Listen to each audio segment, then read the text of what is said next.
বাংলাদেশের বাইরে পৃথিবীর বিভিন্ন প্রান্তে যেখান থেকে চ্যানেলে দিয়েছেন আপনাদের সকলকে সাদর আমন্ত্রণ তৃতীয় মাত্রা দেখবার জন্য। সাম্প্রতিক নানা বিষয় নিয়ে কথা বলবার জন্য আমার আজকের অতিথি বায় বসা আছেন বাংলাদেশ আওয়ামী লীগ দলীয় সংসদ সদস্য ইঞ্জিনিয়ার মোয়াজ্জেম হোসেন রতন, ডানে রয়েছেন বাংলাদেশ জাতীয়তাবাদী দল বিএনপি দলীয় সাবেক সংসদ সদস্য নীলুফার চৌধুরী মনি। স্বাগত আপনার দুজনকে স্টুডিওতে। মোয়াজ্জেম হোসেন রতন, আপনাকে বিশেষভাবে, আপনি প্রথমে এসেছেন তৃতীয় মাত্রায়, সেজন্য। নীলুফার চৌধুরী মনি অবশ্য অনেকদিন পরে। যে প্রশ্নটা দিয়ে শুরু করতে চাই এবং আপনাকে দিয়ে শুরু করতে চাই যে 28 এপ্রিল যে 3টে সিটি কর্পোরেশনের নির্বাচন অনুষ্ঠিত হয়ে গেল, যদিও এটি স্থানীয় সরকারের নির্বাচন, মাত্র 3টে সিটি কর্পোরেশনের নির্বাচন একই দিনে হয়েছে, কিন্তু গোটা বাংলাদেশের মানুষের দৃষ্টি, এমনকি আন্তর্জাতিক মহলের দৃষ্টিও আসলে এই নির্বাচনের দিকে ছিল। সো এই নির্বাচন শেষ পর্যন্ত বাংলাদেশের রাজনীতিতে, আগামী দিনের রাজনীতিতে কি ধরনের প্রভাব ফেলতে পারে বলে আপনি মনে করেন? কারণ এই নির্বাচন প্রভাবের প্রশ্ন এই কারণে আসছে যে একটা অস্থির রাজনৈতিক সময়ের মধ্যে নির্বাচন দেয়া হয়েছে এবং সেই নির্বাচনী ঘোষণা আসলে অস্থির সময়টাকে খানিকটা সুস্থির করেছে, খানিকটা স্বস্তি মানুষের মধ্যে জন্ম দিয়েছে। সো এই নির্বাচন কি ধরনের প্রভাব ফেলতে পারে? এই নির্বাচন থেকে বাংলাদেশের নির্বাচনী প্রক্রিয়া, বাংলাদেশের রাজনীতি কি শিক্ষা পেতে পারে? ধন্যবাদ। আজকের আমি আসলে প্রথম আসছি আপনাদের এই তৃতীয় মাত্রা অনুষ্ঠান, খুব জনপ্রিয় অনুষ্ঠান, এবং এখান থেকে আমরা আশা করি যে সকলেই আমাদের কাছ থেকে শিখবে, সেটা নিয়ে আমি শুরু করতে চাই। এবং আমরা জাতিকে কিছু দিতে চাই, আমরা সকলেই মিলে এই দেশকে সামনের দিকে এগিয়ে নিয়ে যেতে চাই। 28 তারিখের যে নির্বাচন, সেই নির্বাচনটি ছিল গণতন্ত্রের জন্য একটা অর্থবহ ব্যবস্থা। নির্বাচনে বিএনপি সহ বিভিন্ন দল অংশগ্রহণ করেছে এবং নির্বাচনের প্রথম থেকে শেষ হতে পর্যন্ত আমরা দেখেছি উৎসাহ এবং উদ্দীপনা সকলের মাঝে ছিল। তো এই নির্বাচনকে কেন্দ্র করে মানুষের মধ্যে যে একটা এবং বিভিন্ন দলের মধ্যে যে একটা দূরত্ব সৃষ্টি হয়েছিল, সেটা ঐক্যবদ্ধভাবে দেশকে এগিয়ে নিয়ে যাওয়ার জন্য কিন্তু একটা ব্যবস্থা আমরা দেখতে পাচ্ছি এবং দেখেছি। সেই হিসেবে বাংলাদেশ আওয়ামী লীগের সমর্থিত 3 জন প্রার্থী বিজয়ী হয়েছে। এটা একটা গণতান্ত্রিক পদ্ধতি এবং যারা ভোট দিয়েছেন এবং তারা যেভাবে প্রয়োগ করেছেন, তার রেজাল্টের ভিত্তিতে সেটা হয়েছে। হ্যাঁ, এখন বলা যেতে পারে যে বিএনপি হঠাৎ করে সরে দাঁড়ালো, দুপুর টাইমে হয়তো সরে দাঁড়ালো 11টা-12টার মধ্যে, দুপুরের দিকে। এটা আসলে তারা বুঝতে পেরেছেন, কারণ নির্বাচন যখন হয় তখন বোঝা যায় কোন প্রার্থী পাশ করবে এবং নিজের মধ্যে সবচেয়ে বড় দাগ কাটে। বুঝতে পেরেছে যে আমরা হেরে যাচ্ছি। তার প্রেক্ষাপটে এটা রাজনৈতিক কৌশল হিসেবে আমি মনে করি, এটা বিএনপির রাজনৈতিক কৌশল হিসেবে আমি মনে করি এবং দেশবাসীও সেটা মনে করে। তো আমার মনে হয় ওখান থেকে ওই যে তাদের যে কৌশল, সেই কৌশলটা মনে হয় জনগণের কাছে প্রিয় বলে মনে হয় না। তো এটা বাংলাদেশ আওয়ামী লীগের যে যারা প্রার্থীরা বিজয়ী হয়েছেন এবং আমরা যারা দূরে থেকে দেখেছি, তা আমরা মনে করি এটা গণতান্ত্রিক পদ্ধতিতে যেভাবে নির্বাচন হওয়ার দরকার সেভাবে হয়েছে। কিছু কিছু জায়গায় আমরা দেখেছি কোনো কোনো জায়গায় হয়তো একটু মানে সমস্যা হতেই পারে, 2-1টা জায়গায়। এইটা এত বড় একটা দেশের যে নির্বাচন এবং বিভিন্ন কাউন্সিলরদেরকে নিয়ে হইতেই পারে, এইটা মানে টুকটাক এটা হতেই পারে, কিন্তু সার্বিক প্রেক্ষিতে আমি মনে করি এই নির্বাচন একটি অর্থবহ নির্বাচন। এবং এই নির্বাচনকে আগামী দিনের জন্য একটা ইতিবাচক ভূমিকা রাখবে বলে মনে করেন? অবশ্যই আমি ইতিবাচক, কারণ পদ্ধতিটা চালু হয়েছে। যেমন বিএনপির আন্দোলন, কি হরতাল, অবরোধ, তারপরে আরো বিভিন্ন ধরনের ভাঙচুর সহ অনেক কিছু। আমি ওইদিকে যেতে চাই না, কারণ আমি প্রথমেই শুরু করেছি আমাদের কথা থেকে জাতি, নতুন প্রজন্ম কিছু শিখবে এবং আমরা তাদেরকে কিছু দিয়ে যেতে চাই। আমরা সামনের দিকে দেশকে এগিয়ে নিয়ে যেতে চাই। মানে রাজনীতির জন্য রাজনীতি নয়, বাস্তবতার প্রেক্ষিতে আমরা সামনের দিকে আগাতে চাই। নীলুফার চৌধুরী মনি। ধন্যবাদ আপনাকে। তৃতীয় মাত্রা সকল দর্শক, কলাকুশলী থেকে শুরু করে আমার শুভেচ্ছা, অভিনন্দন। এবং আমি প্রথমে শুরু করতে চাই, এই নির্বাচনে বিএনপি জিতেছে যেভাবেই বলেন, কৌশলে বলেন বা নির্বাচন করতে দেন নাই বলেন বা আওয়ামী লীগ একচেটিয়া ভোট ডাকাতি করেছে বলেন, বিএনপি জিতেছে। এই কারণে আমি আরো বলছি যে বিএনপি 2014 সালে যখন নির্বাচনটা হয়ে গেল, একচেটিয়া আপনারা 153 সিট সরাসরি নিয়ে নিলেন। একটা সিটে দুইবার আপনি দেখেন, মাননীয় প্রধানমন্ত্রী উনি ছেড়ে দিলেন, মাননীয় স্পিকার, আমি সবই আবারও বলছি, ইকুয়াল টু সবই অবৈধ, কিন্তু তারা কিন্তু এগুলা কোনো ইলেকশন ছাড়া। সেটা যখন কথা বলতে গেল, অনেক আমাদের বন্ধু বান্ধব আছে, আমি আমার সঞ্চালক অনেক দিন তার সাথে কাজ করি, উনি করেন আমাদেরকে নিয়ে, বন্ধুর মতোই তো। উনিও একদিন বলছেন ব্যক্তিগতভাবে, ইলেকশন করলে কি করতেন, করতেই পারতেন, বাট এই সরকারের সাথে যে ইলেকশন করা যায় না, এটা গত 28 এপ্রিল একদম বাস্তবতার নিরিখে বলা হয়েছে। এবং দেখেন এখানে আওয়ামী লীগ কতটা সুযোগকে বয়কট করেছে। আমি বলবো যে আওয়ামী লীগ দেউলিয়া হয়ে গিয়েছে পলিটিক্যালি, আওয়ামী লীগ নিঃস্ব হয়ে গিয়েছে রাজনৈতিকভাবে, সামাজিকভাবে, অর্থনৈতিকভাবে, সবকিছু। এই কারণে আমি বলবো যে নির্বাচনের আগে জাতিসংঘ বলেছে, কোন দেশের জাতীয় নির্বাচন নিয়ে জাতিসংঘ বা বড় বড় বিশ্বের বড় দেশগুলো কথা বলে, যারা নিজেকে ক্যাপ্টেন মনে করে বিশ্বের, তারা বলে। বাট এইবার কিন্তু সিটি কর্পোরেশন, 3টা সিটি কর্পোরেশন, এটা হলো লোকাল গভর্নমেন্ট নির্বাচন, সেটা নিয়ে জাতিসংঘ বলেছে আমরা ওয়াচ করব। তারা কিন্তু একটা ছুড়ে ফেলে দিচ্ছে আপনাকে, কিন্তু এটাকে লুফে নেওয়ার মতো একটা কিন্তু কিউ দিয়ে দিয়েছে তারা। ইউরোপিয়ান ইউনিয়ন বলেছে আমরা ওয়াচ করব, আমেরিকা বলেছে ওয়াচ করব, ব্রিটেন বলেছে ওয়াচ করব, বাট তারপরে আপনাদের কিন্তু এই সুযোগটা দিয়ে দেওয়া হয়েছে যে এই ইলেকশনটা আপনারা স্বচ্ছ করেন। 3টা সিট আওয়ামী লীগ 5টা সিট পায় নাই মানে কাজ দিয়েও যেতে পারে নাই, তাতে কিন্তু আওয়ামী লীগের ক্ষমতায় টিকে থাকার জন্য কোনো প্রবলেম হয় নাই, আমার যদি ভুল না হয়।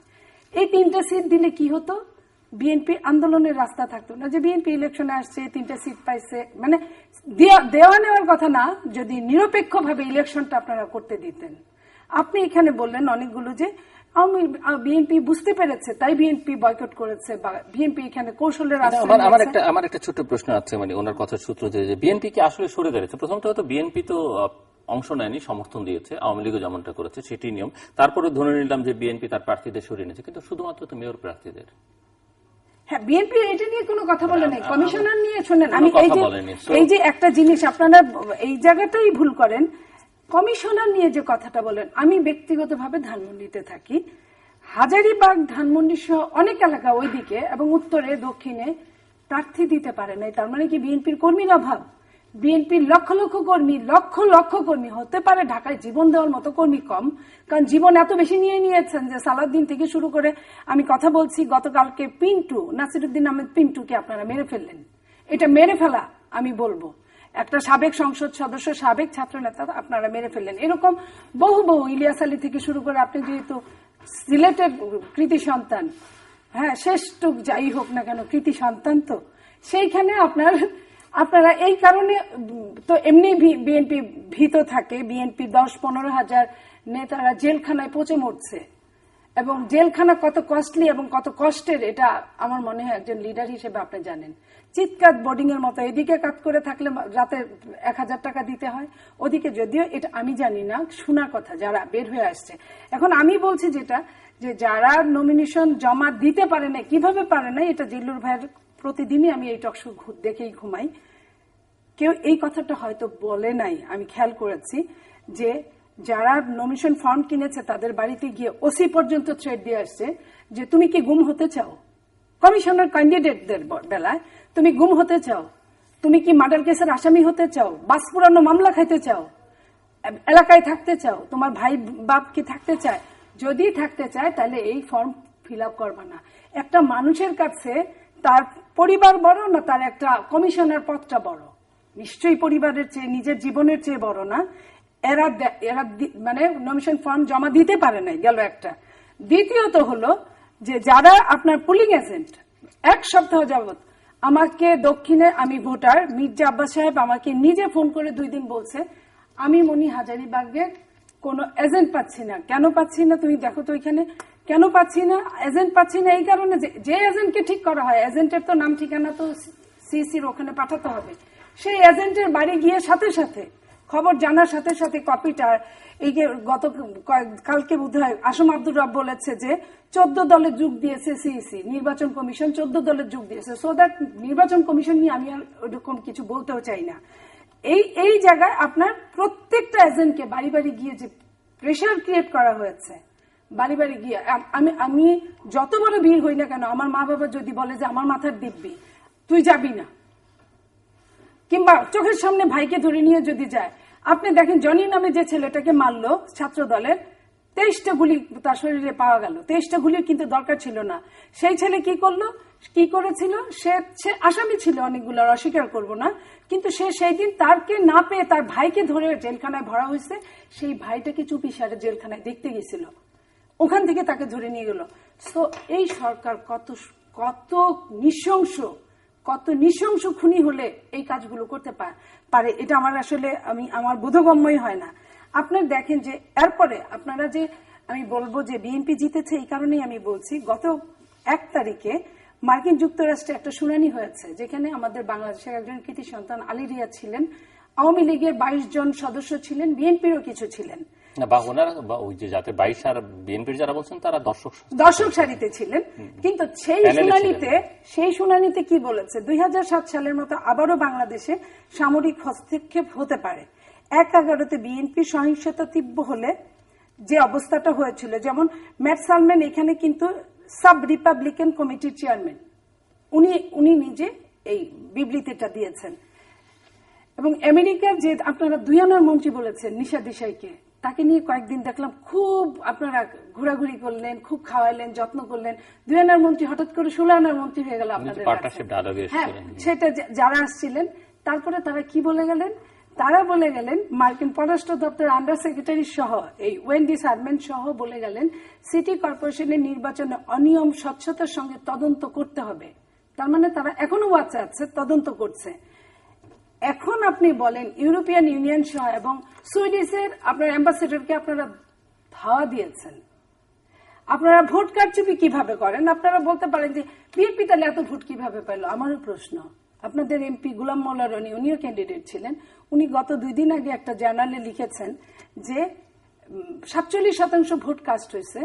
47% হইলে আওয়ামী লীগের পাওয়ার কথা 3 লাখ, আওয়ামী লীগ কিভাবে পেল 6 লাখ বা 5.5 লাখ, বিএনপির পাওয়ার কথা 2 লাখ, বিএনপি কিভাবে এতগুলো পেল? আর বিএনপি আপনি ভোট চালনাই করতে দিলেন না, 2 ঘন্টা 3 ঘন্টায় ভোট কাস্ট হলো। যেমন কাজী আমার এক আত্মীয় ওইখানে সহকারী প্রিজাইডিং অফিসার ছিলেন, উনি বলল যে 11টা পর্যন্ত যে ভোট কাস্ট হয়েছে 2 ঘন্টা 3 ঘন্টায়, 3 ঘন্টায় ভোট কাস্ট হয়েছে 156টা। 156র মধ্যে মানে আমি অরিজিনাল ভোটের কথা বলছি, 102টা হলো গিয়া বিএনপি মির্জা আব্বাস মার্কা প্রতীকে ভোট পেয়েছে, আর 54টা ভোট পেয়েছে। সেটা কি উনি 11টার সময় কাউন্ট করেছেন?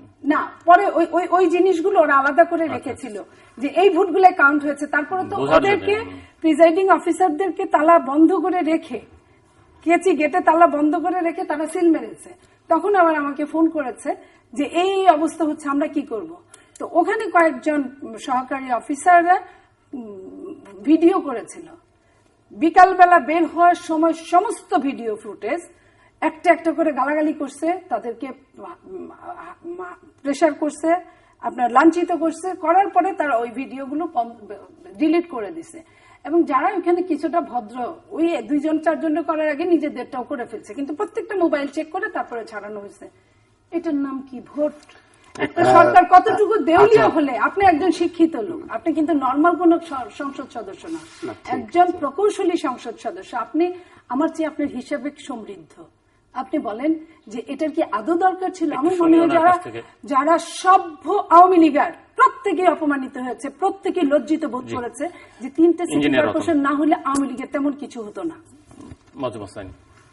আচ্ছা, আপনারা যে অভিযোগগুলা মানে করেছেন, যে অভিযোগ একবারে থেকে পর্যবেক্ষণ দল থেকে শুরু করে ঠিক আছে, আপনি করেছেন যে অভিযোগগুলা, আসলে রাজনীতির জন্য যদি রাজনীতি কথা বলে থাকেন তাহলে ঠিক আছে, কিন্তু একজন মানুষ হিসাবে, একজন মানুষ হিসাবে আমি একটু আগে বলেছি দোষ ত্রুটি থাকতে পারে, কিন্তু রাজনীতির জন্য যদি আপনি রাজনৈতিক ভাবে বলে থাকেন তাহলে আমার কিছু করার নেই, বলার নেই।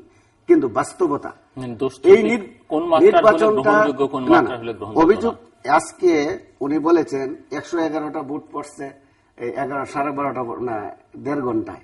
দ্যাট মিনস আমি বিভিন্ন শুনি, আমরাও বিভিন্ন কেন্দ্রে আমিও গিয়েছি। ভোটারের উপস্থিতির হার কোন অংশে কম ছিল না। আগের দিন রাতে গার্মেন্টস থেকে যে লোকগুলো আনছিলেন ওগুলোই লাইন দিয়ে দাঁড়িয়ে আছেন। আচ্ছা আবার দেখেন, আমি কিন্তু আপনি কথা বলেছেন, আমি কিন্তু কথা বলিনি, কারণ আমরা একটু আগে বলেছেন যে আপনি শিক্ষিত মানুষ, আপনিও কিন্তু একজন অ্যাডভোকেট, আপনি কিন্তু আরো আমার থেকে কৌশলী বেশি। আমি হইলাম কল কবজা রাস্তাঘাট মানে কৌশলী হতে পারি, কিন্তু আপনি কিন্তু ওই যে আইনের কৌশলী। সুতরাং আইনকে শ্রদ্ধা করা, সম্মান করা সকলের নৈতিক দায়িত্ব। একটু আগে বলেছেন যে এই ধরনের ঘটনা ঘটেছে, কিন্তু আমিও কিন্তু গিয়েছি। ভোটারের উপস্থিতির হার অবশ্যই দেখার মতো ছিল। এখানে আপনারা করলেন কি, আবার বলতেছেন যে 3 লাখ ভোট আপনারা কি করছেন, আপনারা 2,94,191টা ভোট পাইছে আপনার মির্জা আব্বাস, সাইদ খোকন পেয়েছে 5,05,296। আপনার তো সমর্থন তো কিছু আছে, হয়তো পাশ করতে গেলে 10 ভোটে পাশ করা যায়, আর 10,000 ভোটেও পাশ হয়। যাই হোক, এখন আপনি তো কখনো নির্বাচনটা করেন নাই, নির্বাচন আমরা কিন্তু করেছি। নির্বাচন আসলে যে প্রার্থী সে বুঝে তার অবস্থা কি, কিন্তু পাবলিকলি বলে আমরা সকল আমাদের ভোট দিয়ে দেবে, আমরা পাস, এটা যার যার অবস্থান থেকে কিন্তু করে। তো সেই হিসাবে যেমন মঞ্জুর সাহেব আমি দেখেছি যে উনি বলে আমার একবারে সবার মানে এত কোনো আমার সাথে কোনো প্রতিদ্বন্দ্বিতাই হবে না, এই ধরনের মানে কথা উনি বলেছেন দেখেছি চিটাগাঙ্গে। তারপরে আমরা রেজাল্টের দিকে দেখেছি উনি 3,04,000 ভোট পাইছে, আর সে পাইছে কত 4,75,000 ভোট। এইটা তো তাহলে এতই যদি মানে পাশের আশাবাদী থাকে, তাহলে উনি 12টার দিকে এসে যে বললো যে আমি বিএনপি তো নাই, আমি ওই যে ইলেকশনও নাই, কারণ অবশ্যই সে দেখেছে যে বাংলাদেশ আওয়ামী লীগের সমর্থিত যে প্রার্থী সে পাশ করবে। তো এটা আপনাদের ম্যাডামের মানে হয়তো নির্দেশ হতে পারে, এটা আপনাদের সিনিয়র নেতৃবৃন্দের নির্দেশ হতে পারে, আপনারা সেটা কৌশল হিসেবে নিয়ে একটা আন্দোলনের ব্যবস্থা করার জন্য রেডি হয়েছিলেন। কিন্তু জনগণ কিন্তু সেই আন্দোলন এবং এই যে হরতাল যে প্রায় কত 74-75 দিন যে অবরোধ আর হরতাল যে আপনারা দিয়েছেন, প্রথম 2-1 দিন একটু মানুষের অসুবিধা হয়েছে, আস্তে আস্তে কিন্তু সেটা কেটে গেল। তো আজকে আপনারা যে এখান থেকে নির্বাচন থেকে সরিয়ে দেওয়ার এটা একটা রাজনৈতিক কৌশল হিসেবে ঢাল হিসেবে ব্যবহার করতে চেয়েছিলেন। আন্তর্জাতিক আমি বলি, আন্তর্জাতিক প্রথমে দেখেন যে আমরা টিভিতে আমরা দেখেছি, তো নির্বাচন সুষ্ঠু হয়েছে এবং পর্যবেক্ষণ দলরা মানে দেশি এবং বিদেশি সাংবাদিকরাও কিন্তু বলেছে যে হ্যাঁ হয়েছে, 2-1টা বিচ্ছিন্ন ঘটনা ঘটেছে, এটা হতেই পারে। তো আমি মনে করি যে আপনার ওই দিন দেখলাম দেলোয়ার সাহেব কথা বলতেছে, নির্বাচন তো বললো আর কি, নির্বাচনে তো আপনারা বিজয়ী হতে পারলেন না, এখন নতুন কি আন্দোলন করবেন? আমরা একটা আন্দোলন করতে পারতাম, আবার 10-20টা গাড়ি আমরা ভাঙতাম, ভাঙিয়ে পুরাবো এই সেই। তো তখন আমার মনে হয়েছে যে দেলোয়ার সাহেব যে কথাটা বলছে, আমাদের ব্রিগেডিয়ার হান্নান সাহেব এবং ওনার যে হান্নান সাহেব যে কথাটা বললো, তো আমি চিন্তা করলাম উনি হয়তো সিনিয়র মানুষ, কথাটা যে বললো এটা মন থেকে, মানে মানুষের বয়স মানে একটা সার্টেনলি বয়সে গেলে কিন্তু সত্য কথা অনেক সময় বেড়ে যায়। তো চিন্তা করলাম ওনার কথাটা বেড়ে গেছে, মনের কথাটা, যে আমরা আর কয়েকটা গাড়ি ভাঙতাম কেউ মানুষের ক্ষতি হইতো। তাইলে বোঝা গেল যে এই যে আন্দোলন সংগ্রাম, এই যে গাড়ি ভাঙ্গা, গাড়ি পরানো, এই যে প্রায় 150 মানুষ মারা গেল, যে আজকে বেগম খালেদা জিয়া কিন্তু ভোট চাইছেন গিয়ে সাধারণ মানুষ কিন্তু এই জিনিসটাকে মন থেকে মেনে নেয়নি। এবং মাননীয় প্রধানমন্ত্রী যখন আজকে পিন্টু সাহেব মারা গেল গতকালকে রাত্রে, এটা অবশ্যই আমরা তার আমরা অবশ্য তার অত্যন্ত মানে কষ্টদায়ক, কারণ তার পরিবার পরিজন অত্যন্ত কষ্টদায়ক। একজন লোক মারা গেল, এটা মারা যাওয়ার পরে কারো কিন্তু দুঃখ কষ্ট এবং তার উপরে দাবি দাবা কিছুই থাকে না। ঠিক আমরাও তার আত্মার মাগফিরাত কামনা করি। সে আমার তিনি এমপিও ছিলেন। তো আজকে একটু আগে বলে আমরা আওয়ামী লীগকে মেরে ফেলি, এই আওয়ামী লীগ মেরে ফেলেছে, সেইটা না। এটা মানুষের, তাকে কিন্তু কেউ মারেনি, এবং এটা মারা যাওয়াটা কিন্তু সকলের জন্য দুঃখ। আজকে আমি যত খারাপই হই, যদি মারা যাই তাহলে আপনি কিন্তু দুঃখ প্রকাশ করবেন, এটি স্বাভাবিক। মাননীয় প্রধানমন্ত্রী কিন্তু সেই নারা কিন্তু দিয়েছিলেন আপনাদের বাড়িতে গিয়ে, এখানে সিনিয়র নেতৃবৃন্দ ছিলেন, 16 কোটি মানুষ কিন্তু গিয়েছিল, লাল সবুজের পতাকা এখানে গিয়েছিল।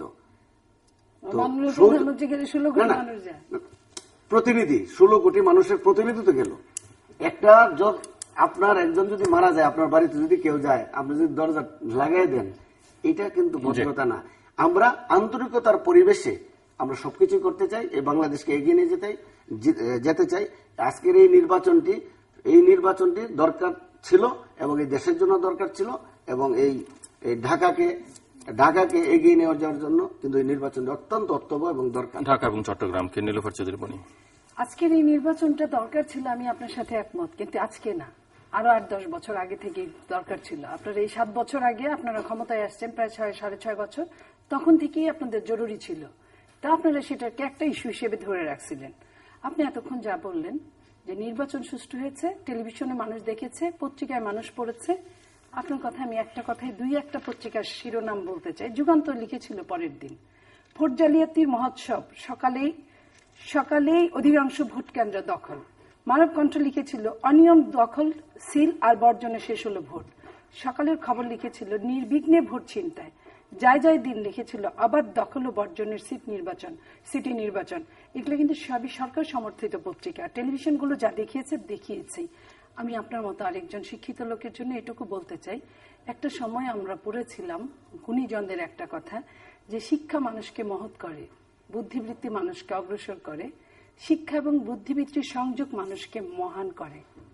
আমাদের শিক্ষিত মানুষগুলো যদি প্রকারান্ত এইভাবে অসত্য কথা বলে, দেখে যদি না দেখার ভান করে, সারাদিনে কি এমন ভোটাররা উপস্থিত থাকলো। আমি একজন আন্তর্জাতিক মানের সাংবাদিকের সামনে বসে কথা বলছি, উনার বুকে হাত দিয়ে আল্লাহকে হাজির নাজির করে উনাকেই বলতে বলছি যে সারাদিনে একটা ভোট কেন্দ্রে কতগুলো মানুষ উপস্থিত ছিল। নিশ্চয়ই উনি অবজারভেশনেই ছিলেন, বিকজ উনি একজন আন্তর্জাতিক মানের সাংবাদিক। তো এখন আমি আর কিছুই বলতে চাই না। এখানে আমার ধারণা ছিল যে আপনি অনেক সময় আছে না, আমরা সত্য বলি না, মিথ্যা বলি না, কেটে কুটে চলে যাই। আমাকে দেখেন দলীয় অনেক প্রশ্ন করলে জিলুর ভাই আমি তাই করি, হয় বলতে পারলে বলি, রিস্ক নিতে পারলে নেই, নইলে কেটে কুটে চলে যাই। এটা সব দলেই করে, যেহেতু আমরা দল কানা অনেকটা। তো আপনার কাছ থেকেও আমি এটা আশা করি। কিন্তু আমাদের শিক্ষা কিন্তু একটা জায়গায় বাধা দেয়। একটা মানুষ ভোটের কেন্দ্রে যেতে পারলো না, 10 জন পুলিং এজেন্ট থেকে 9 জনকে পুলিশ ধরে নিয়ে গেল। ভোটের কেন্দ্রের ভিতরে পুলিশ ঢুকে এজেন্ট ধরে নিয়ে যেতে পারে, এটি কিন্তু কোশ্চিন কালেও সম্ভব না। অন্তত ভোটের দিন বের হওয়ার পরে তাকে ধরতে পারতো, ঢুকার আগে তাকে ধরতে পারতো, একটা কথা ছিল। সেখানে আপনি দেখলেন একদম সুষ্ঠু নির্বাচন হয়েছে। অবশ্যই আপনি দেখবেন, কারণ আমরা তো নিজেরা কথা বলি না। আমাদের প্রধানমন্ত্রী যেভাবে কথা বলে, আমাদের নেতা নেত্রী যেভাবে কথা বলে, আমরা ওইভাবে জি স্যার, ইয়েস স্যার বন্দনা করি। বন্দনায় আমরা সেদিন দেখেছি মাননীয় প্রধানমন্ত্রী বলেছেন, জীবনে যা কখনোই দেখি নাই যে আমি এই মার্কায় ভোট দিয়েছি, অবশ্যই এই মার্কাগুলো পাশ করবে দেখে আমি ভোট দিয়েছি। তার মানে কি, একজন প্রধানমন্ত্রী সকালবেলায় বললো যে দুইটা কনফার্মেশন দিল, একটা হলো এই মার্কাগুলো পাশ করবে, আরেকটা কনফার্মেশন আমি দিয়েছি, অতএব তোমাদেরকেও দিতে হবে। এটার নাম কি নিরপেক্ষতা? অনুরাগ বিরাগের বশবর্তী হয়ে কিছু করতে পারবো না। এটা কিন্তু যে কোনো বড় কোনো পদে, বিশেষ করে এমপিরা, মন্ত্রীরা, আপনি মেনে নিচ্ছেন যে প্রধানমন্ত্রী যে মার্কায় ভোট দিয়েছে, প্রধানমন্ত্রী যখন সেটি জাতিকে জানালেন, তখন পুরো গোটা জাতি ওই দিকে ভোট দিবে? না দিলেও উনি বুঝিয়ে দিলেন যে আজকে সন্ধ্যাবেলা পাশ করবে কে। উনি বুঝিয়ে দিলেন যে উনি, আমি ওইটা আপনার কথা প্রেক্ষিতে বলি, একটু না একটু বলি, আর বিশেষ করে এটা মাননীয় প্রধানমন্ত্রী ধরে আমি বলছি, সুরঞ্জিত সাহেব ওনাদের লিডার, প্রেসিডিয়াম সদস্য, উনি বলছিলেন, প্রেসিডেন্ট এখন সদস্য, এখন উপদেষ্টা উপদেষ্টা, কমিটির উপদেষ্টা। সদস্য, উনি বলছিলেন যে উপরে আল্লাহ আর নিচে হাসিনা, মাঝখানে কিছুই নাই, অথবা বাঘে ধরলে ছাড়ে কিন্তু হাসিনা ধরলে ছাড়ে না।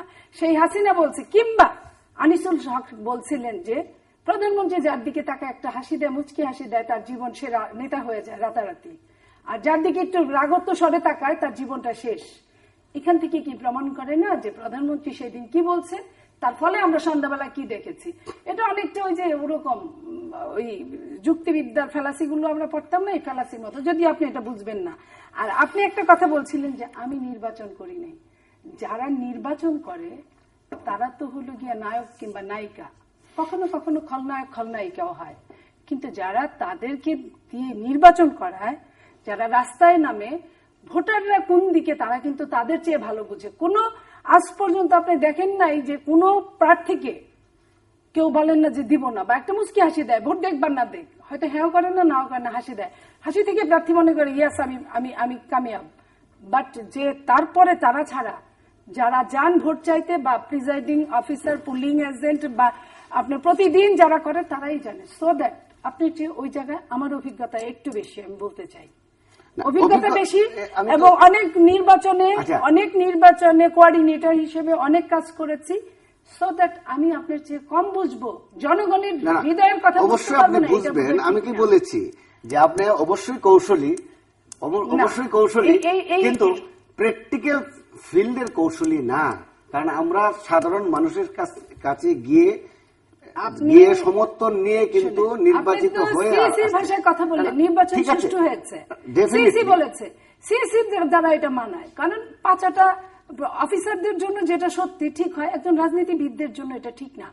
একজন রাজনীতিবিদ তো আমি শেষ করি, আপনি কিন্তু কথা, আমি কিছু বলি না, আমি কিন্তু আমার সময়টা কেড়ে নিয়ে গেছেন, এবার কিন্তু আপনার কথা না, এখন আপনি একটা মিনিট চেয়েছিলেন, আমি আপনাকে দিয়েছি।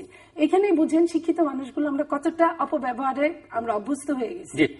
তো সেইখানে আমি বলতে চাই যে এখনো সময় আছে, যেটা আমি একটু আপনার কাছে জানতে চাইবো যে আপনি বলছিলেন যে বিএনপি জয়ী হয়েছে, বিএনপি কিভাবে জয়ী হলো, মানে এই বিএনপি বা আপনার ভাষায় বিএনপি জয়ের ফলে বিএনপি কি পেল, মানে কিভাবে জয়ী হলো? 3টা সিটি কর্পোরেশন নির্বাচনে পাশ করলেই তো বিএনপির আগামী দিন জাতীয় নির্বাচনে বিএনপি তো আবার করতো না, আন্দোলন হতো। বিএনপি আপনারা এই দেশের বুদ্ধিজীবী, সাংবাদিক মহল, জাতির বিবেক যারা, তারা বলেছেন একটা সময় যে বিএনপি কেন আওয়ামী লীগ কোনোভাবেই আটকায় রাখতে পারতো না। 2014-তে বিএনপি আওয়ামী লীগের সঙ্গে নির্বাচনে গেলে বিএনপি জিততো যে কোনো মূল্যে।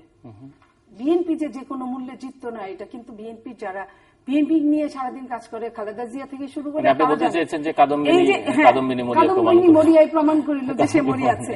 এখন এটা একটা মানে আল্লাহর রহমতে শেখ হাসিনা অনেক সময় দেখা যাবে যে তারা নিজেরাই কিছু তুলে দেয় হাতে, ইস্যু বেশি তুলতে গিয়ে এই ইস্যুটা বুমেরাং হয়ে গেছে। আমি বলবো শেখ হাসিনার কাছে, কারণ এই দুটো সিটি নির্বাচন তো চলতেই ছিল। বিএনপি কিভাবে কাজে লাগাচ্ছে আমরা এখন পর্যন্ত কোনো লক্ষণ দেখছি না তো। মানে আপনারা যেভাবে বলছেন যে এটি নির্বাচন হয়নি, কারচুপি হচ্ছে, ভোট ডাকাতি হচ্ছে, বিএনপির অ্যাকশনে কি বোঝা যাচ্ছে যে সেটি বিএনপি কাজে লাগাতে পারছে? Thank you so much for your this question. এই কারণে যে আপনারা বলেন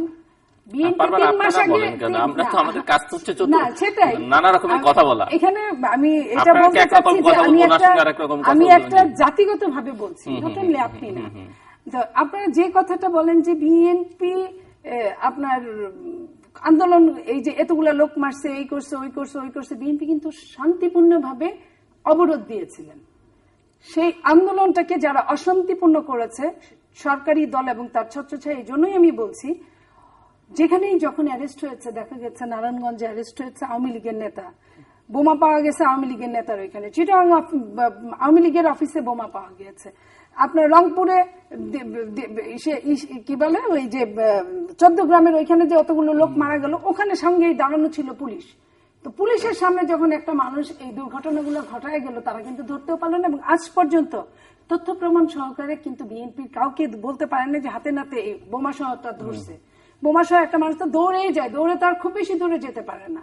তো সেই হিসেবে আমি বলছি যে বিএনপিকে আপনারা এত কিছু বলেন, তো বিএনপিও দেখছে যে আন্দোলন না দিলেও আপনারা বলেন এই যে আপনি এখন আমাকে বললেন আমি এরকম জানতে আরো চাচ্ছি। 10 জন আমি আন্দোলন জানতে দেননি, সেটা চাচ্ছি খারাপ করেছেন সেটি তো বলিনি। কালকে যখন অবরোধ দিবে বা একটা হরতাল দিলে আবার আমি জানতে গোয়েন্দা চাচ্ছি- সংস্থা বা সরকারি ছত্রছায়া আরো কিছু অপরাধ হবে। আমি জানতে চাচ্ছি যে এই আমি আপনার জয়টাকে প্রশ্নের বিএনপি উত্তরটাই দিচ্ছি। কিভাবে capitalize উত্তরটাই করছে? দিচ্ছি। কালকে যখন এটা করবে তখন আবার সেম ঘটনা হবে, আবার সমস্ত রাতের টকশোতে আবার সবকিছু চেঞ্জ হয়ে যাবে, বলবে এই হয়েছে এই হয়েছে এই হয়েছে। আজকে দেখেন খালেদা জিয়ার যদি নির্বাচন করার ইচ্ছা না থাকতো 3 দিন তাকে গুলি যখন গ্লাসে লেগে গ্লাসে টেপ খেয়ে গ্লাস ছিটকে গেছে তখন তাকে আর বলার কোনো রাখে না যে খালেদা জিয়াকে মারার জন্য কেউ ধরে নাই, তাকে তার মৃত্যুকে নিশ্চিত করার জন্য তাকে এইটা করা হয়েছিল। এখন তারপরেও কিন্তু আমরা এটার কোনো রেজাল্ট পাইনি এই সরকারের কাছ থেকে, আমরা কিছুই জানতে পাইনি। কিন্তু তারপরেও কিন্তু খালেদা জিয়া নির্বাচন পর্যন্ত গিয়েছে, নির্বাচনে যখন এজেন্ট ঢুকতে দেয় নাই। এখন আমরা যদি আজকে আপনার প্রশ্নের উত্তরটা দিতে গিয়ে এটা বললাম, আমরা যদি এখন হরতাল দিই অবরোধ দিই, সরকার চায় বাংলাদেশকে, সরকার তার নিজস্ব আসনে টিকে থাকার জন্য বাংলাদেশকে জঙ্গি রাষ্ট্র বানালেই সে টিকে থাকতে পারবে আন্তর্জাতিকভাবে যেটা দেখছি। আপনারা বিভিন্ন সরকারকে সেই সুযোগ দিচ্ছেন না? না, আপাতত আমরা দিচ্ছি না তা না, আমরা তো আন্দোলন তো করতেই হবে সাংগঠনিক ওয়াতে, সুনির্দিষ্টভাবে। এটা আমার নৈতিক অধিকার, এটা আমার মৌলিক অধিকার, সেটা করতে হবে। কিন্তু যখনই করতে যাবে সরকার তখন এমন একটা কাহিনী করে যে জঙ্গিবাদ বাংলাদেশ জাহান্নামে যাবে, সেটা কিছু আসে যায় না, সরকার বহাল থাকবে। হ্যাঁ, তাহলে এখন করছেন কি? তো বোঝা গেল এটা ইতিবাচক দিক যে আপনারা করছেন না, সরকার এটিকে ব্যবহার করছে কূটকৌশলের মাধ্যমে। না, রেস্ট রাজনীতি মানে কিন্তু রেস্ট নেওয়া না। শোনেন, রেস্টের কথাই যদি বলতে হয়, 21 বছর আপনারা কিন্তু রেস্ট নিয়েও ক্ষমতায় আসছেন। 7 বছর 21 বছরের কাছে কিছুই না। 3 7 21, 3 দিয়ে ভাগ করে আরো 14 বছর। ওই প্রশ্নের উত্তরটা আপনি দিতে পারবেন না। আমি আপনার প্রশ্নের কোনটা? উত্তরটা আপনার সময় আপনি দিয়েন, আপনার সময় আপনি দিয়েন। আমি এটা বলতে চাচ্ছি যে আমাদের যে রাজনীতির যে অবস্থানটা এই মুহূর্তে একটা প্ল্যানের ব্যাপার আছে। একটা ইলেকশন গেল, জাতি থেকে এখন ইলেকশনটা আন্তর্জাতিক ভাবে চলে গেছে। আজকে যে কারণে আপনারা এত কথা বলছেন যে 11টা 12টায় তো আমরা তা প্রত্যাহার করেছি। 2006 সালে নির্বাচনে শেখ হাসিনা উনি 3 তারিখ পর্যন্ত নমিনেশন পেপার নিয়েছেন, নমিনেশন পেপার জমা দিয়েছেন এবং জনগণের কাছ থেকে যেভাবে পয়সা পাত্তি নেওয়া সেভাবেও নিয়েছেন, চাঁদা টাদা সবই তুলেছেন। তারপরে 3 তারিখে উইথড্রয়ালের সময় সব উইথড্র করেছেন। তো সেই দিন যদি তারা করতে পারে, আমরা কিন্তু সেটা নিয়েও তেমন কিছু বলি। আবার আসবো আপনার কাছে, মজুম হোসেন রতন। যা মাননীয় প্রধানমন্ত্রীর কথা বলছেন যে তিনি আমাদের দলীয় প্রার্থীদের কাকে কাকে ভোট দিয়েছেন, তিনি সকালবেলা ভোট দিতে গিয়েছেন। মাননীয় প্রধানমন্ত্রী জননেত্রী শেখ হাসিনা একজন মা এবং সত্যবাদী মা, এবং তিনি সরাসরি বলেছেন যে আমি এই 3টা চিহ্নে ভোট দিয়েছি। তাই এই নয় যে সকলকে আহ্বান করা হয়েছে, সেটা নয়। অবশ্যই তিনি নির্বাচনে একজন প্রার্থী আমাদের দলীয় মনোনীত, যদিও এটা দলীয় হয় সরাসরি, তারপরেও দলীয় সমর্থিত। সমর্থিত প্রার্থীর পক্ষে উনি বলতেই পারেন, কিন্তু উনি কিন্তু পক্ষে বলেন না। উনি বলছেন আমি ভোট দিয়েছি, আমি এর বেশি কিছু বলেননি। মানে পরোক্ষ ক্যাম্পেইন করেছেন আর কি, ভোট দিয়েছেন, জিজ্ঞাসা করছেন। আমি একটু বলি, পরোক্ষ শুধু ক্যাম্পেইন করেন না, নমিনেশনও কিন্তু গণভবন থেকে দিয়েছে। অবশ্যই এটা কিন্তু কোনো আইনেও নাই, কোনো আইনে নাই। একজন প্রধানমন্ত্রী তার প্রধানমন্ত্রীর কার্যালয় থেকে, বাসা থেকে, প্রধানমন্ত্রী গভর্নমেন্টের বাসা থেকে নাই। তাহলে আপনাদের কাছে সমস্ত এর পরে যে আপনারা ক্ষমতায় ছিলেন, আপনারা কি সেই কাজটা করেননি? কখন করলাম বলেন? শুনেন, এইভাবে গণভবন আপনারা করলে এটা জায়েজ, আওয়ামী লীগ করলে এটা না জায়েজ, এইটা কিন্তু হতে পারে না। তো আমি কি বলছি যে মাননীয় প্রধানমন্ত্রী তিনি একজন মা, তিনি একজন প্রধানমন্ত্রী এবং তিনি একজন সত্যবাদী মহিলা, সত্যবাদী মানুষ, এবং তিনি সত্যবাদী মামা। আমি সেটা বলছি না, আপনি অন্তত আমাকে একটু বলার সুযোগ, আপনি বললেন, কোনো অসুবিধা নেই। আমরা কিন্তু এখানে আজকে দেখেন তিনি সত্য কথাটি বলেছেন যে আমি অমুক ভোট দিয়েছি, এটা কিন্তু তার অন্যায় নয়। একজনে জিজ্ঞেস করলে আমি অমুকের ভোট দিয়েছি, তো বললে এটা মানে এটা কোনো কিছু, এটা কোনো জরিমানা হওয়ার কিছু নেই। তো যাই হোক, আজকে আপনারা যে মানে বিভিন্ন এই যে আন্দোলন, তারপরে বিভিন্ন ধরনের কথা বলছেন, আপনারাও কিন্তু 2001 সালে নির্বাচন করেছেন, আমরা দেখেছি। এবং আমাদের মতো অনেকেই ছোটখাটো নেতারা জেলে, তার কেউ মানে পা ভাঙ্গা, হাত ভাঙ্গা, 21-এ এই আগস্টে গ্রেনেড হামলা থেকে শুরু করে তারপরে 64টি ডিস্ট্রিক্টে একসাথে বোমা হামলা, এগুলো নিয়ে আমরা আসলে পিছনের দিকে আমরা যেতে চাই না, আমরা সামনের দিকে যেতে চাই। তো এগুলা কিন্তু করেছেন। তো আমরা যদি এখন যদি মনে করেন আপনি যেটা বলবেন সেটা যদি এটা আলহামদুলিল্লাহ, আর ওই বললেন নাউজুবিল্লাহ, একটা ছোট্ট একটা গল্প বলি। না, আপনি প্রমাণ একটু বুঝাই দেন আমাকে, আমি বুঝতে চাই যে গল্প 2001 কি হয়েছে। গল্প দিয়ে বোঝাচ্ছেন। গল্প দিয়ে আগে বোঝাচ্ছি। বলেন যে 2001 কি করেছিলাম। 2001 কি করেছিলেন সারা বিশ্বে জানে, এখন এটা বইলে বলেন, সময় নষ্ট। নামটা বলেন কি। 2001 নির্বাচনের পরে আপনারা যা করেছেন, এটা এটা এটা কি করেছেন আপনারা জানেন না? সেগুলা বলতে হবে। এই সারা বিশ্বের মানুষ জানে, সারা শেয়ার বাজার দেশের ধ্বংস মানুষ। করেছি। আজকে তারপরে এই যে বিসমিল্লাহির পেটিতে তুলে দিয়েছি। মাননীয় রেন্টাল প্রধানমন্ত্রীকে কুইক মারার আমরা জন্য, পয়সা খেয়ে ফেলছি। না জননেত্রী শেখ হাসিনাকে মারার জন্য কতবার আপনারা গ্রেনেড ছুড়েছেন? কি খালেদা জিয়াকে যে পরপর 3 দিন আপনারা মেরে ফেলার চেষ্টা করেন। সাহেবকে আপনারা গ্রেনেড হামলা করে মারেন নাই? তারপরে আহসানুল্লাহ মাস্টার সাহেবকে মারেন নাই? অগণিত নেতা কর্মীকে আপনারা কেন এখনো তো চার্জশিটই দিতে পারেন না কিবরিয়া সাহেব, কারণ সরিষার ভিতর দুধ আছে। কথা বলতে দেন তো। আপনারা এগুলো যখন করেছিলেন তখন তো খুব চমৎকার ভাবে মানে সবাই লাফাইছেন। তো আজকে এই যে খালেদা জিয়ার যে এই যে আন্দোলন, এই যে 75 দিনের আন্দোলনের মানুষ মুখ ফিরে নিয়ে কিন্তু আজকে মানে এই সিটি কর্পোরেশনের নির্বাচন থেকে শুরু করে সামনের দিকে কিন্তু জনগণ কিন্তু এগিয়ে গেছে। এখন জনগণ কিন্তু এত বোকা না, বোকা বানানো অনেকাংশে। কারণ এই তথ্য প্রযুক্তির যুগে মানুষকে আর বোকা মনে আর বানাতে পারবেন না। সেই কারণেই বিএনপির যে এই যে আন্দোলন, এই আন্দোলনে কিন্তু স্থবির গেছে। মানুষ বুঝে যে আন্দোলন করলে পাবলিক ধরে এটা জবাব দিয়ে দিবে। তো আজকে আপনারা অনেক কিছু করছেন, করার পরে সব মানে আলহামদুলিল্লাহ হয়ে যায়। আজকে আপনার পক্ষে যদি আপনি বলবেন হ্যাঁ এটা ঠিক আছে, শুনেন একটা ছোট্ট একটা গল্প শুনেন। আমার মানে একজনের কাছ থেকে না আমরা দেখেছি বাস্তবতাটা। একবার বললো যে এক ভদ্রলোক বলতেছে যে গ্রামের তো ওই যে ইমাম সাহেব, তিনি তো একবারে সবার প্রধান, যে হুজুর আমার বাড়ি থেকে এত গাছ নারকেল গাছ থেকে তো চুরি হয়ে গেছে নারকেল। তো বললো আরে চুরি হয়ে গেছে, অনেক বড় গুণা, কবিরা গুণা। বলছে গুণা এটা। পরে বলাই বলো তো চুরটাকে? হুজুর আপনার ফুলা। বলে আপনার পোলা চুর? কই কি কর? আচ্ছা দেখো তো এটা কি ডাব না জোনা? তাই সে বললো হুজুর এটা তো ডাব। বললো হুজুর এটা তো ডাব। এটা ও ডাব, তাহলে কিসের পাপ? পরে বললো যে আমি তো মনে হয় ভুলে করে বলছি, ভদ্রলোক যা বলছে ভুল করে বলছি। একটু পরে যে বলতে হুজুর এ তো ডাব না, এটা জোনা। তাহলে কিসের গুণা? আপনারা এখন এই পদ্ধতিতে অবলম্বন করছেন। না প্লিজ, না শেষ করি। এই পদ্ধতি অবলম্বন করছেন আপনারা, যা করছেন এই যে আপনারা জামাত বিএনপি যারা আজকে এই জঙ্গিবাদের কারণে আমার বাংলাদেশ অনেক অনেক প্রশ্নবিদ্ধ। এই জঙ্গিবাদ কিন্তু সৃষ্টি করেছেন আপনারা। এই জঙ্গিবাদ কিন্তু আওয়ামী লীগ সৃষ্টি করে নাই। এই যে বোমার সৃষ্টি কিন্তু আপনারা করেছেন। এই বোমার সৃষ্টি আপনাদের। সুতরাং আমরা এখানে বসছিলাম আজকে, আমরা এই বাংলাদেশকে কিভাবে এগিয়ে নিয়ে যাব, আমরা সামনের দিনগুলা কিভাবে আমরা নতুন প্রজন্মকে আমরা কিভাবে দিতে পারি, ভবিষ্যৎ প্রজন্মের জন্য আমরা রেখেছি। শুনতে আসছি যে আপনি কিভাবে এগিয়ে নিয়ে যাবেন মনে করেন, একটু শুনতে আসছি আমি একটু। উনি জবাব দিতে চাইছেন, ওনাটা শুনে আসি। নীলুফার চৌধুরী মনি, আমরা এগুলোর জন্য কিন্তু আমরা কথা বলছিলাম। বোমার সৃষ্টি বলছেন না, বোমা কে নিয়ে আসছে প্রথমে? উদিচি কার সময় হয়েছে বলেন তো? শামীম ওসমানের ওইখানে কে বোমা মারছে, কার সময় হয়েছে বলেন তো? আপনার ওই যে যশোরে কার সময় হয়েছে বলেন তো? ইতিহাসটা পড়েন। ইঞ্জিনিয়ার হলে খালি হবে না, ইতিহাস পড়তে হবে রাজনীতি করতে হলে। আমি এইটুকু আগে আমি 3টা বললাম, এরকম 175 জন, নট অনলি 175 জনকে শহীদ করছেন, মেরে ফেলছেন আপনারা বোমা বিস্ফোরণে। সেটা 96 থেকে 2001। You remember? ইন ফিউচার আপনি কতটুকু মনে রাখবেন আমি বলি। আপনি কিন্তু ক্রস করছেন।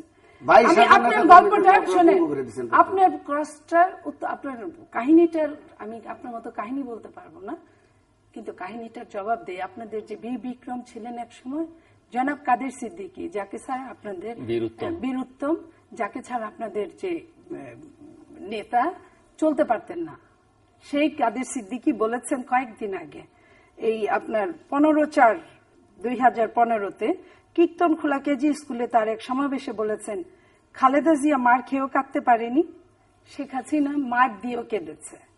20 দলীয় জোটের টানা অবরোধ, হরতালে সরকার এজেন্ট বা গাড়িতে পেট্রোল বোমা মেরে, সরকার, এটা আমার কথা না, কাদের সিদ্দিকী মেরে গাড়ি পুড়িয়ে বিএনপি জামাতের উপর দুশ্চাপিয়েছে। Please please please don't. বিরোধী এক দল না, কাদের সিদ্দিকী। অথচ জনগণের জানমাল রক্ষার দায়িত্ব কিন্তু সরকারের, সরকার জানমালের রক্ষার দায়িত্ব নিতে পারেনি। তাই হাসিনা বোমা মেরে মানুষ পুড়িয়ে কেঁদে জিতেছে, খালেদা জিয়া মার খেয়েও কাঁদতে পারেনি। হাসিনা বঙ্গবন্ধুর কন্যা হয়ে কিভাবে মিথ্যা বলে? এটা কিন্তু তার কথা, এটা আমার কথা না। তো এখন আপনি বলেন যে এটার আপনি যে বললেন ওই যে নারিকেল ঝুনা ডাব হইলে ঠিক আছে, তা আপনাদের যে এই যে আমরা বললে সমস্যা, আপনাদের এই যে বলছে এটা কি ডাব হয়ে গেল? এই যে কাদের সিদ্দিকী কি ডাব? এখন বলেন, আপনারা বলতেই পারেন, কারণ মুক্তিযুদ্ধ এখন রাজাকার হয়ে গেছে, স্বাধীনতা সপক্ষে শক্তির চেয়ে যে যুদ্ধ করছে সে রাজাকার। কাদের সিদ্দিকী ডাব জুনা অবশ্যই, কারণ উনার কথা নেই, এখন উনার বয়স হয়ে গেছে, এখন আর ওই উনার বয়স হলো প্রধানমন্ত্রী বয়স হয় না, আপনার এইচ ইমামের বয়স নাই, যে কিনা আওয়ামী লীগ খায় ফেললো, বাকশাল সৃষ্টি করলো, শেখ মুজিবকে মেরে ফেললো, তার বয়স হয় না, তার বয়স হয়ে গেছে, তাদের বয়স হয় না, পক্ষে বললে বয়স হয় না, গণরিজবির বয়স হয় না, এত জাতীয় আন্তর্জাতিক অসভ্যপনা সন্ত্রাসীপনা করে কিছু রাখে নাই। কাদের সিদ্দিকী সারাদিন রাস্তায় পড়ে থাকে, তার রাজনৈতিক বয়স হয়েছে। আর আপনার এইচ ইমাম জীবনে রাজনীতি করেন, রাজনৈতিক নেতাদের মেরে, আমি কিন্তু কথা বলছিলাম, আপনি বলছেন না, আপনি কিন্তু বারবার ক্রস করছেন না, কথাটা কিন্তু আমার সময়ের ছিল। সো আপনি কিন্তু এই যে এইখানে আওয়ামী লীগ এবং বিএনপি এই যে নিজেই আইন বানান, নিজেই আইন ভঙ্গ করেন। প্রথমে কিন্তু বললেন শিক্ষা নিয়ে দোহাই দিলেন, বাট প্রত্যেকবার আমার কথাটা আপনি নিয়ে তারপরে বলা শুরু করে আবার আমাকে থামায় দিচ্ছেন, ইটস ভেরি ব্যাড।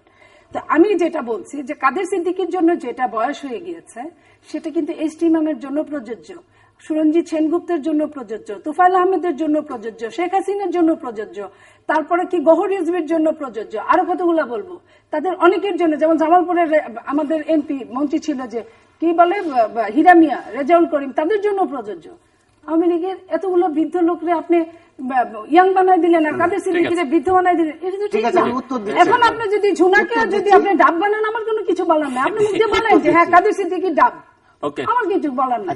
আপনি বলেন কাদের সিদ্দিকী রাজাকার, আমার কিছু বলার নাই।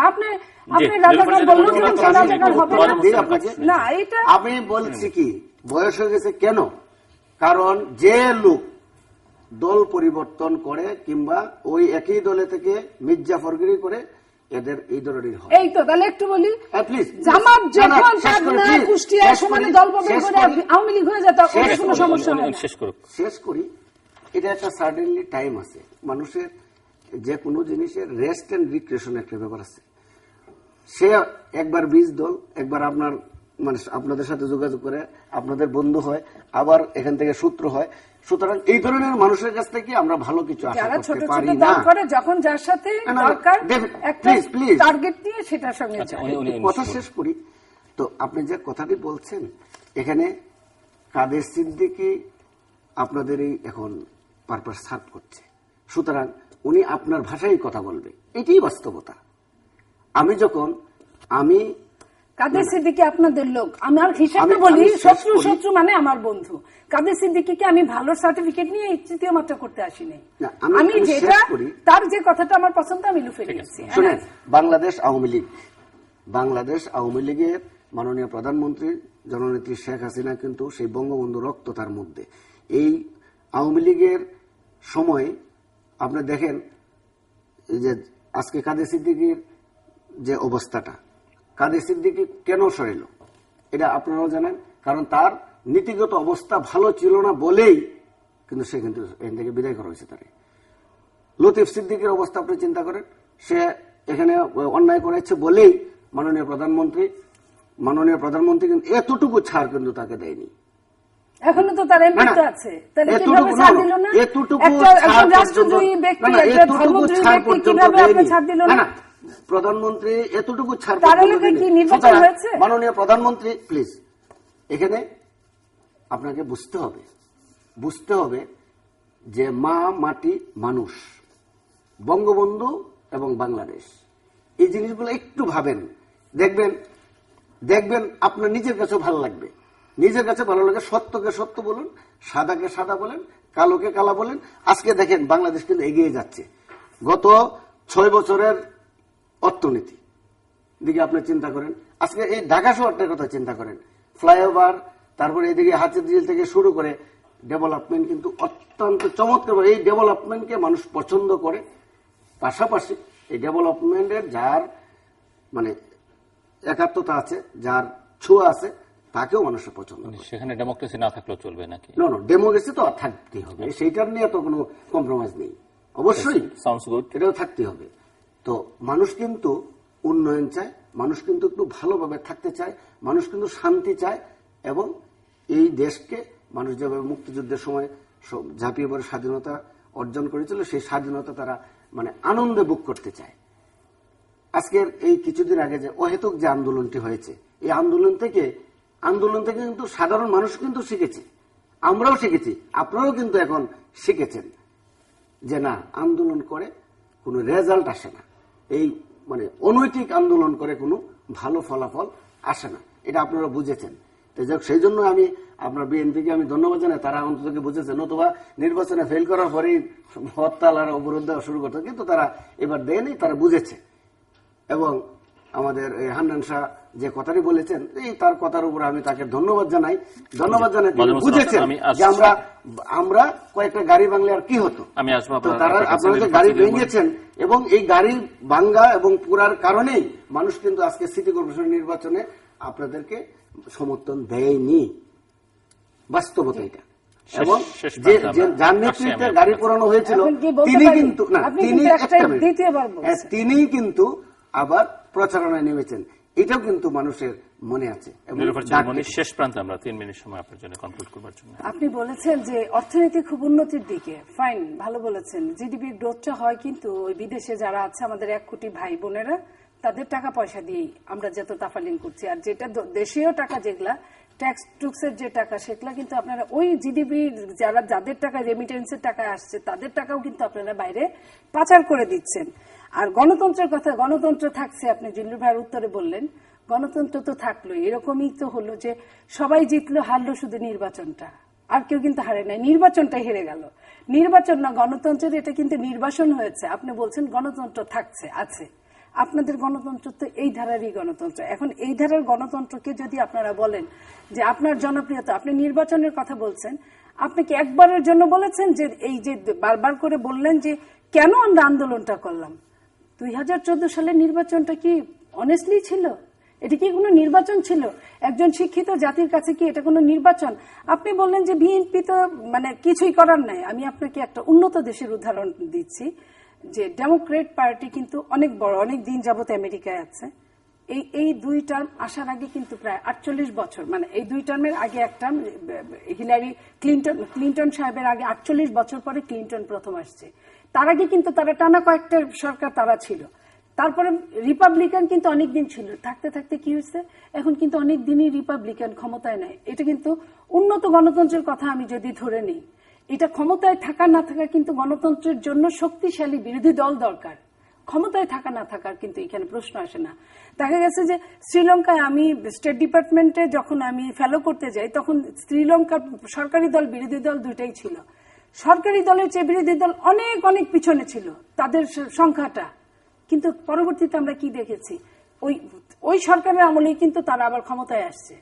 ঠিক সেম অবস্থা কিন্তু পৃথিবীর অনেক অনেক দেশে আছে, যে এখানে পাওয়ারফুল বিরোধী দল থাকলে কি হয়, আজকে গণতন্ত্র মৃত্যু মুখে পতিত হয় না। আজকের গণতন্ত্র একজন আরেকজনকে নিজের দলে, এই যে আপনি মনে করেন 3 দিন যদি বিরোধী দল বিএনপি যদি 3 দিন যদি আপনাদের কোনো প্রোগ্রাম না দেয়, জিল্লুর ভাইয়ের কথা এখন ফাইনাল কথা বলছি, আওয়ামী লীগের আরো 1-200 মারা যাবে টেন্ডারবাজি নিয়ে, টাকা পয়সা নিয়ে, অর্থ আত্মসাৎ নিয়ে, এই বিশ্ববিদ্যালয়ের সিট দখল নিয়ে, বিশ্ববিদ্যালয়ের ভোগ দখল নিয়ে।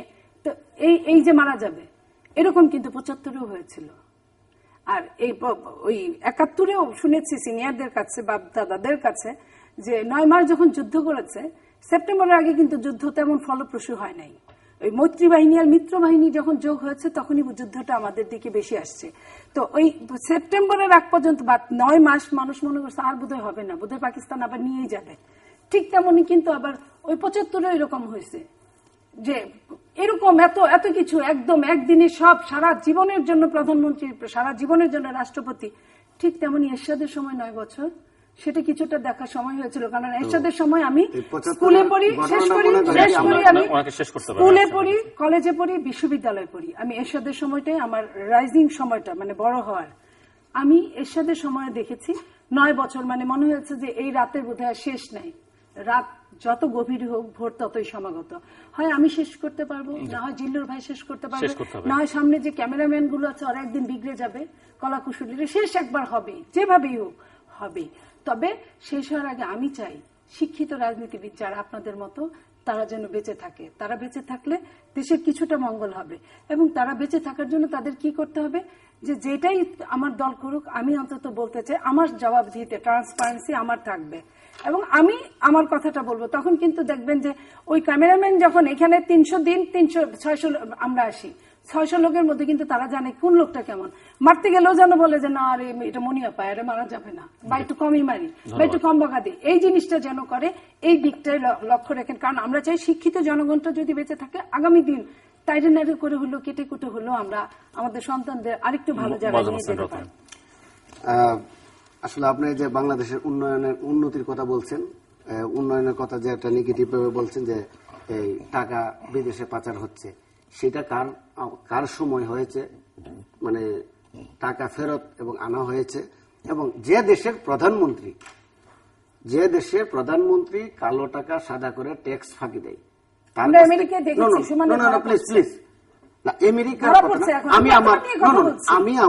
আমি আমার দেশের কথা বলছি, যেখানে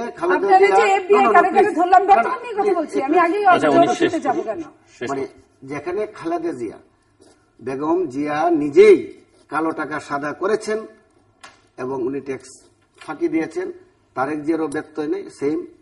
তো আজকে ওনার কাছ থেকে অর্থনৈতিক মুক্তি বাংলাদেশের মানুষ পাবে, এটা আমি বিশ্বাস করি।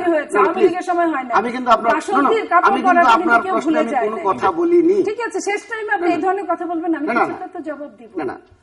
আমি সেটা যে দেশের মানে সাবেক প্রধানমন্ত্রী এবং বেগম জিয়া এই কালো টাকা সাদা করেছেন, ট্যাক্স ফাঁকি দিয়েছেন, তো তার কাছ থেকে দেশের উন্নয়ন, জাতির উন্নয়ন সেটা আশা করা যায় না। প্লিজ। 2 নম্বর হলো, আপনি বলেছেন 75-এর 15ই আগস্টের কথাটা আপনি কিন্তু খুঁচা দিয়ে স্মরণ করে দিয়েছেন।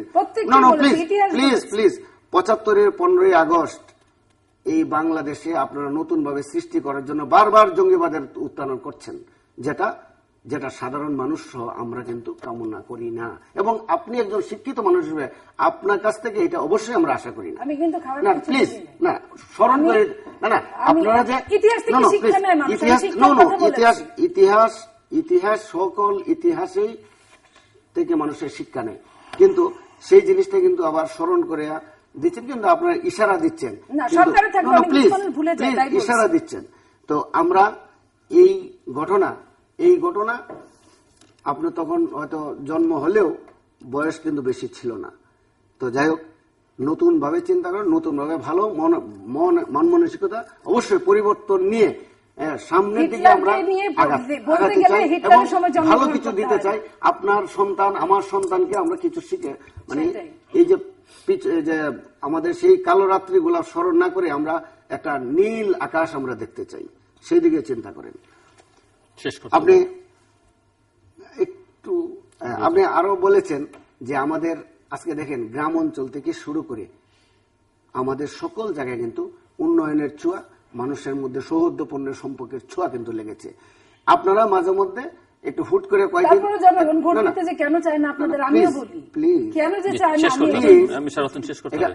আমরা একটা মানুষকে কিন্তু সামনের দিকে আগাতে চাই। বাংলাদেশ জননেত্রী শেখ হাসিনার নেতৃত্বে এগিয়ে যাবে এবং তথ্য প্রযুক্তি নির্ভর ডিজিটাল বাংলাদেশ গড়বে। আমি বিশ্বাস করি এই যে নতুন প্রজন্ম, সেই নতুন প্রজন্মই কিন্তু এই যে বিএনপি জামাতের যে দুঃশাসন, অর্থাৎ এই যে জঙ্গিবাদের যে উৎকান আপনারা করছেন আমরা সেটার শেষ জবাব করছি। অবশ্যই দর্শক, দিবেন। আমরা শেষ এবং সেটা আমি প্রান্তে থেকে মত সম্পর্কে আপনি লিখতে পারেন ডাক, ইমেল, SMS এর মাধ্যমে, ইন্টারনেট আমাদের অফিসিয়াল ওয়েবসাইট অথবা সোশ্যাল নেটওয়ার্কের যে পেজ রয়েছে সেই পেজে আপনারা আপনাদের মতামত রাখতে পারেন। আর আপনাদের মতামতে আমাদের অনুষ্ঠান তৃতীয় মাত্রা আপনি দেখতে পাবেন প্রতি বৃহস্পতিবার এবং শুক্রবার বাংলাদেশ আমার দুপুর, বুধবার দুপুর 11:30 এবং শুক্রবার দুপুর 1:05 দেখবার আমন্ত্রণ রইল।